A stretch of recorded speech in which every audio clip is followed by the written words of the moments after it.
Halo teman-teman, apa kabar? Semoga sehat selalu teman-teman. Ikut saya ya. Ini kita ke lahan yang kemarin di traktor di video sebelumnya teman-teman. Ini sudah pada tumbuh teman-teman rumput pakcongnya. Nih, ada yang 10 cm, 5 cm, 15 cm. Ini jarak tanamnya 30 sampai 40 cm teman-teman. Satu titik tanam ini 2. Ini sebelumnya lahan bekas tebu teman-teman. Terus kita sewa, terus kita olah dulu di traktor. Habis traktor pupuk dasarnya masuk. Terus ini kemarin sudah dikasih pupuk urea sama KCL teman-teman untuk pertumbuhan awalnya. Semoga nanti ini hasilnya baik. Nah, lahan ini kebetulan lahannya tuntas teman-teman. Tuntas itu airnya tuntas ya. Jadi posisinya itu walaupun hujan deras, pagi hujan deras gitu, nanti airnya langsung tuntas karena di awal kita sudah setting untuk irigasinya supaya maksimal teman-teman. Ini masih ada beberapa genangan tapi nggak masalah, ternyata bibitnya pun tumbuh dengan baik. Ini sistem tanamnya kemarin pakai sistem miring teman-teman. Kenapa kok nggak rebahan seperti tebu? Karena ini lagi puncak-puncaknya hujan. Takutnya nanti kalau kerendam air agak lama nanti bibitnya nggak maksimal. Jadi kemarin diputuskan untuk tanamnya sistem miring teman-teman. Nah, ini posisinya di samping pohon sengon. Ini yang ada rumpun yang belum dipotong sama sekali. Ini udah 4 meter lebih, hampir 5 meter teman-teman ini. Ini belum sempat kepotong. Ini lokasinya dekat dengan kandang teman-teman.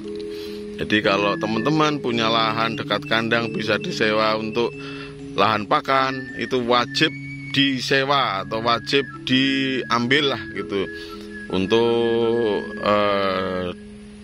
nanam pakan, karena akan sangat membantu teman-teman, akan sangat membantu.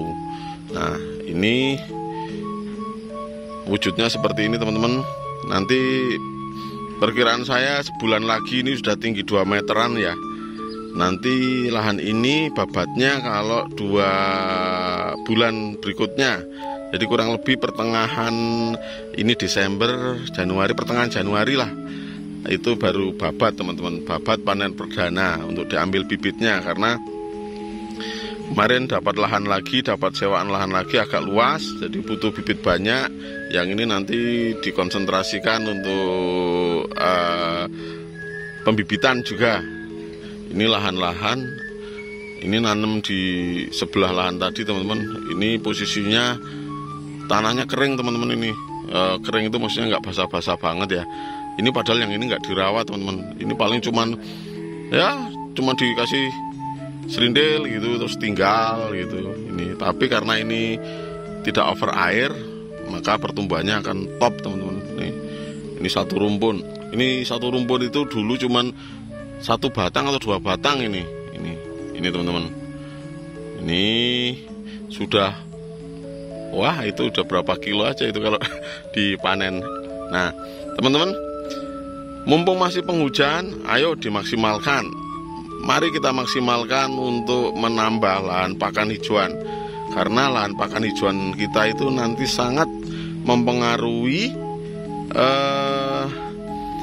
progres peternakan kita teman-teman. Semakin kita punya pakan yang banyak, artinya kita punya pakan hijauan banyak, kita mau memberikan pakan over pun itu kita nggak keluar biaya banyak kok, karena pakannya kan pakan swasembada ya.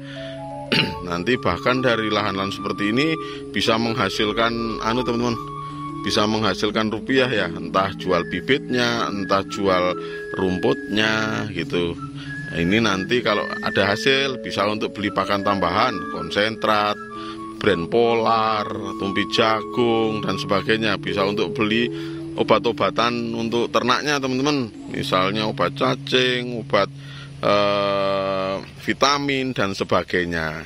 Nah, ini hasil dari pemanfaatan lahan-lahan yang bisa kita dapat dari teman-teman, entah dari sewa, entah milik sendiri, entah kerjasama gitu. Yang penting usahakan tiap saat nambah lahan pakan. Selama masih sehat, kita masih sehat, jangan pernah berhenti untuk nambah lahan pakan, karena ternak kita pun nanti jumlahnya akan bertambah banyak. Semakin bertambah banyak, maka tingkat konsumsi jumlah pakannya akan semakin banyak juga.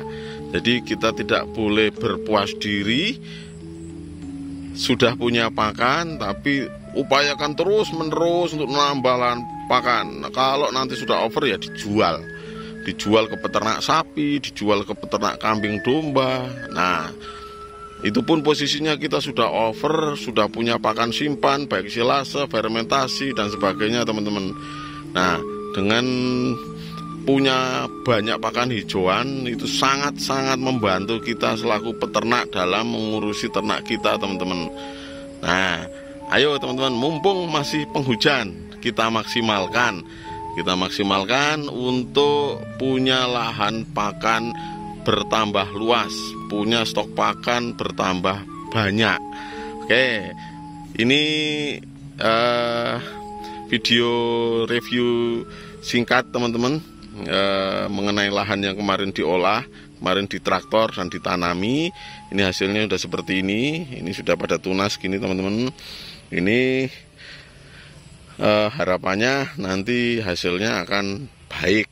Nah, ini kalau kalau lahannya agak basah seperti ini, pacong oke, tapi kalau lahannya agak kering gitu, biasanya saya pilihnya rumput Gamma Umami teman-teman. Jadi sekarang ini yang saya kembangkan hanya 2, yang saya kembangkan secara masif, yaitu rumput pakcong dan rumput Gamma Umami. Nah, rumput pakcong dan rumput Gamma Umami ternyata punya kelebihan masing-masing.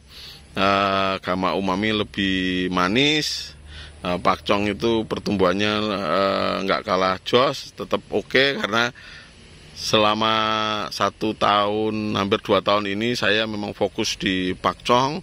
Sudah paham banget lah karakter pakcong, mintanya seperti apa, hasilnya seperti apa gitu.